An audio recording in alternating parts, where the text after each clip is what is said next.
आपको धन्यवाद देवी आमर राज्यर मुख्यमंत्री मोहन चरण माझी को जे गोटे वर्ष भितर से 1,26,137 जन योग्य जमाकारी को टंका फेरस्त दे पारछंती एवं एवं घोषणा भी करछंती योग्य जमाकारी को 3-4 मास भितर मैक्सिमम 4 मंथ तांको 5 लाख योग्य जमाकारी को टंका फेरस्त देवे एवं ये तांको ये कारण भारतीय जनता पार्टी ओडिशा प्रदेश तरफ मु तांको धन्यवाद दूचे एवं निश्चित भाव जे जो माने जमाकारी अच्छंती समस्त पैसा राज्य सरकार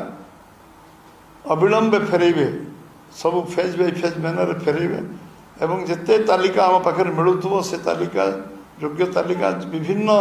सेक्टर आम सब संग्रह करी जो जोगाड़ होती से 5 लाख पाखापाखि आम पाखे अच्छी जो मान को 3-4 मास भीतर से टंका फेरस्त दिज्व जहाँ विधि व्यवस्था करके आम सरकार निष्पत्ति नहीं नीतिगत भाव में ये संकल्प पत्र जो गोटी गोटी काम आम करने संकल्प नहीं सब काम को पूरा करने जो निष्ठापर उद्यम राज्य सरकार कर राज्य सरकार पूरा मंत्रिमंडल टीम को धन्यवाद दूचे।